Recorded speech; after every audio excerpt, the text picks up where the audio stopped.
Hey everyone, Off the Mic Sports Network here.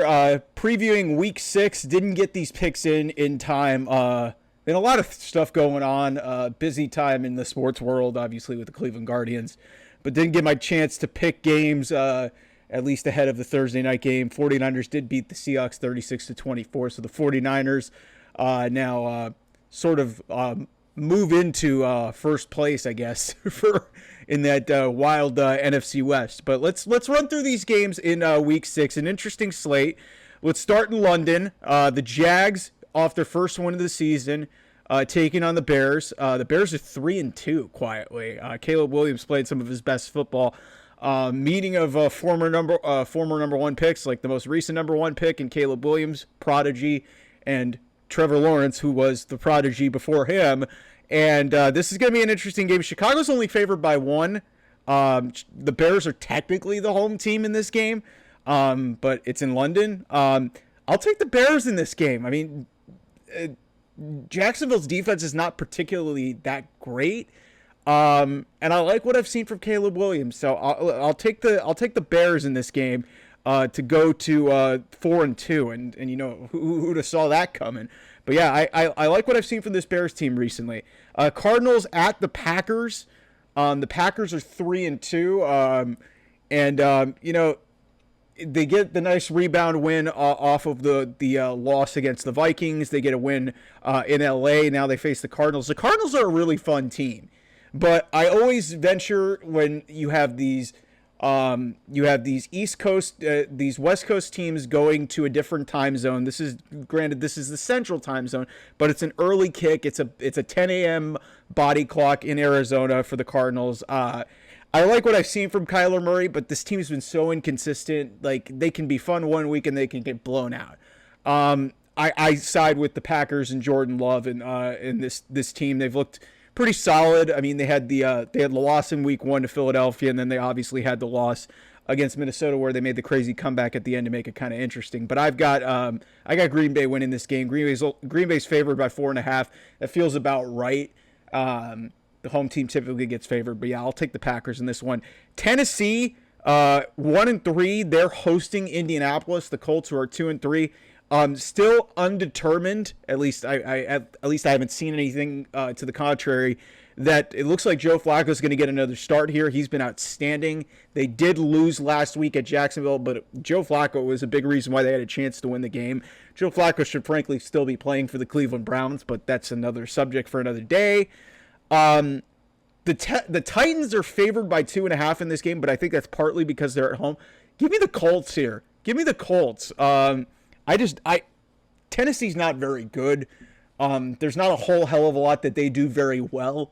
And they got the win against Miami in large part because, you know, Miami doesn't have a quarterback really right now. So I'll take the Colts here to go to 3-3, and they'll level up their record.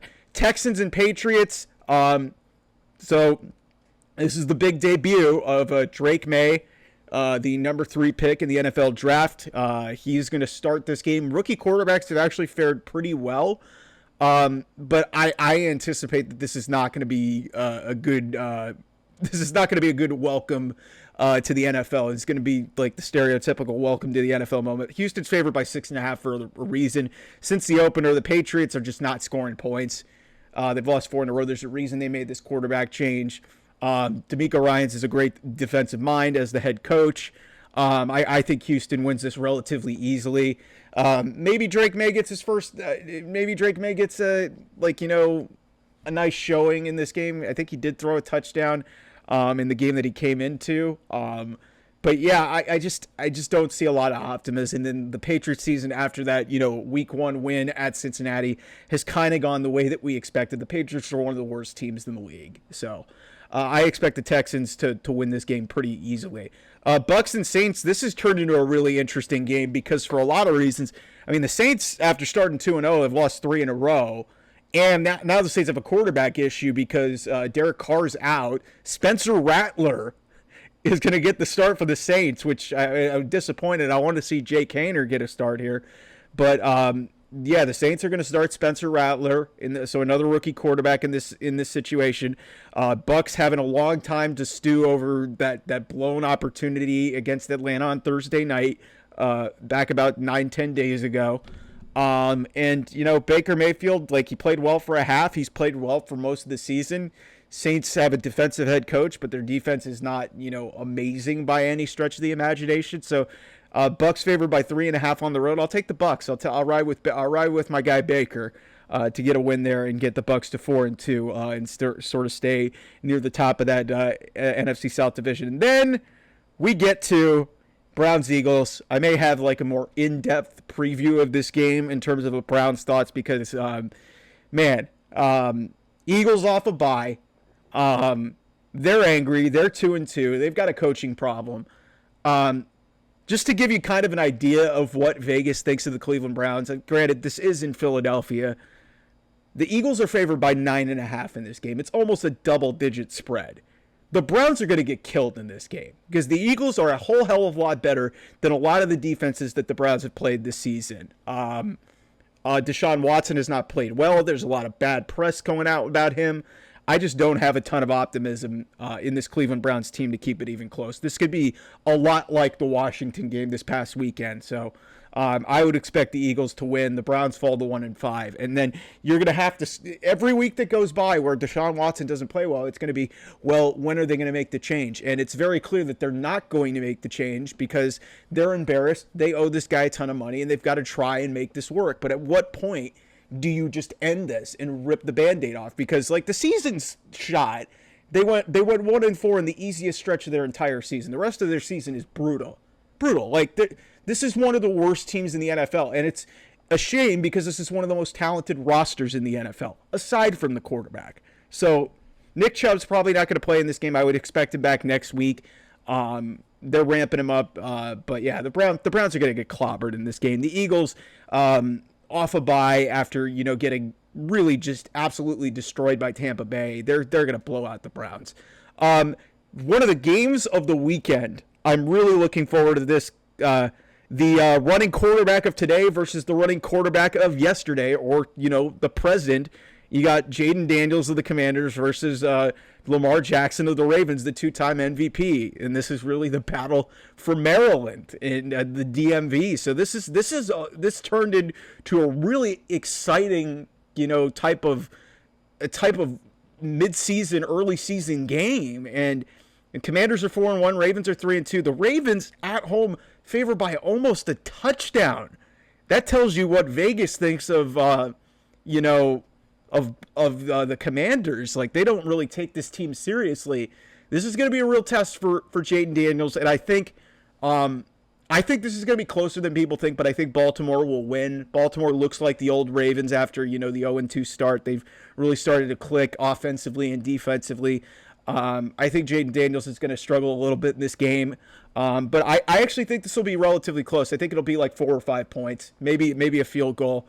But yeah, I would say the Baltimore Ravens get the win, go to 4-2, and start to put really the stranglehold on this AFC North, which Steelers jumped out to that big start, and now they seem to be falling back to earth. They got an interesting game this weekend that we'll get to in a second. Then we get to the late window, Chargers at Broncos. The Broncos actually turning into a heck of a surprise. Bo Nix now all of a sudden, don't look now, they're 3-2. Chargers coming off of a bye, going to Mile High. This will be really interesting to see what happens here. I like what I've seen from Bo Nix, and I like what they've been able to do, but they've also played some, relatively inferior teams. I mean, granted, the Tampa win looks more and more impressive by the week. But I like the Chargers in this game. I believe in Jim Harbaugh. I believe in Joe Hendry. The Chargers are a 3-point favorite on the road. That tells you everything you need to know about what Vegas thinks of the Broncos. They think that they're kind of a pretender. It's been a nice little story flying under the radar, but I would take the Chargers on the road to win this game and go to 3-2 and beat the Broncos. Steelers going to the Raiders. The Raiders make a quarterback change. They go to Aiden O'Connell, benching Gardner Minshew. Yeah, this has been a mess of a season for the Raiders. I mean, yeah, their two wins this season are against the Ravens and the Browns. And I mean, the Browns, like, everybody's beating the Browns this season. This is like old vintage Browns. Um, Listen, this is an interesting game for Pittsburgh because I mean, they were 3-0 to start the season. They get that demoralizing loss on late on Sunday night against the Cowboys. And now they got to turn around, go to Las Vegas. There's probably going to be a ton of Steelers fans in there. I'll take the Steelers. They're -3 on the road. It's not even really going to be a road game. But it's going to be interesting to see what happens here if Justin Fields does not play well. Because at what point do the Steelers make the change and go back to Russell Wilson? Because this wasn't how it was supposed to be. And they've been able to get by with limited offense and their defense carrying the weight. They should win this game.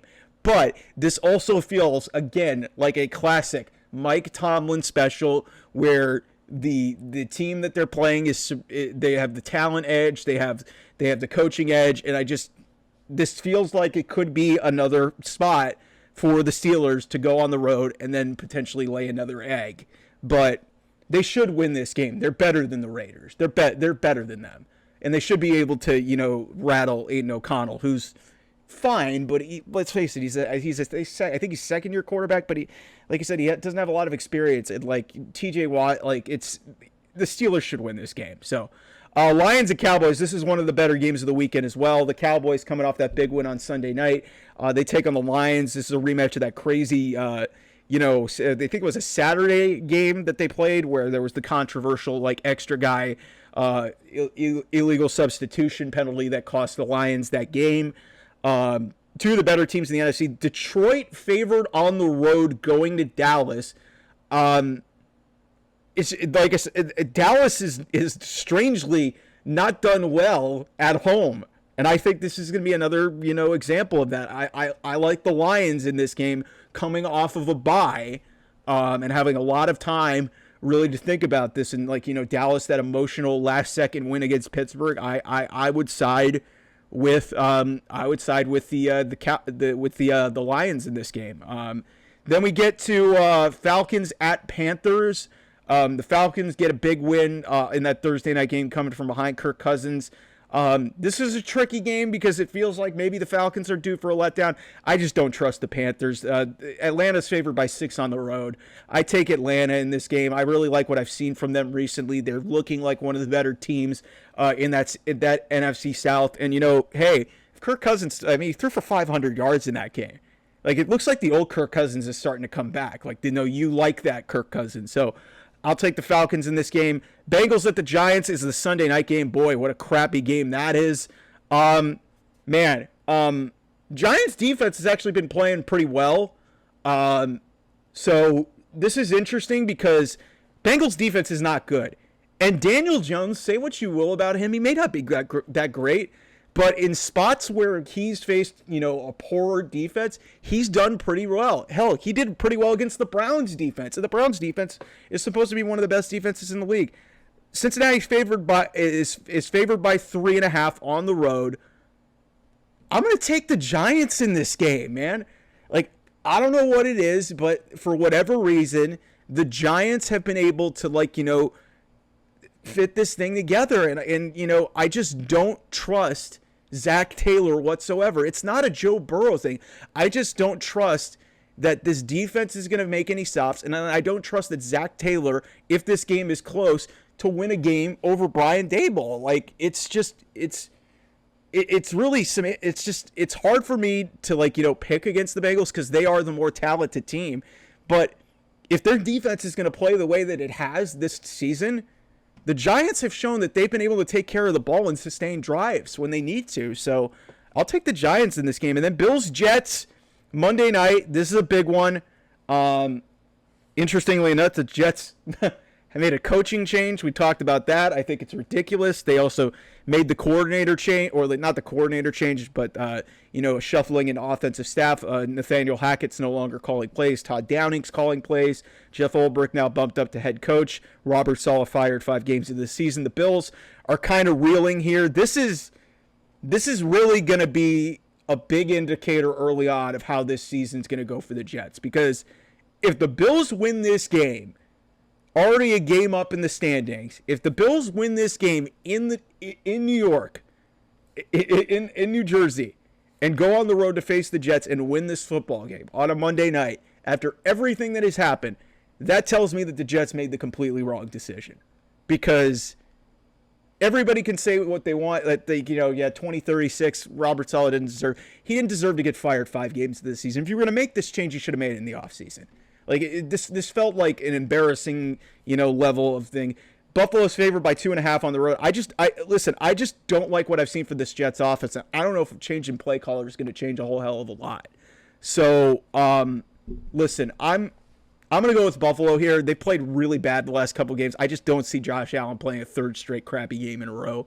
And this feels like a big opportunity for the Bills to really put their foot down in this division early in the season, because Miami's clearly down, New England's clearly, and the Jets make this coaching change, which they're hoping ignites something in the season. Because, like I said, if Buffalo wins this game on the road, they're already 2 games clear of the Jets, and we're 6 weeks into the season. So, big spot here. I take Buffalo to win this game. I just trust them more. They've been here a whole hell of a lot more often. I just don't trust it. Frankly, the Aaron Rodgers that I've seen for most of the season, I just don't trust him either. So, that's week 6 in the NFL. We'll have a lot more content. Maybe a Browns thoughts preview. Go a little bit more in depth on this game against the Eagles. Really, I think this is kind of more so a must win for Deshaun Watson more than anything, because seriously, at a certain point, like once you get to 1-5, you can't have Deshaun Watson going back into your stadium and have your whole crowd literally mercilessly booing him for how terrible he's been this season. So, anyway, this should be an interesting week. We'll have a lot more on the channel. Like, share, and subscribe. OT Mike Sports on Twitter. Off the Mic 28 on Twitter if you want to follow me, and hit that subscribe button below in this video. You get a lot more great content on this. Thanks for the love and support. We're almost getting to 100 subscribers. I really love and appreciate all the support that's happened, especially in the last week or so. It's really been unbelievable, like the outreach and the support and the interaction, specifically on my Browns post, which is really kind of shocking considering how terrible they are. But thanks for everything, everybody. I'll talk to you guys real soon. Bye-bye.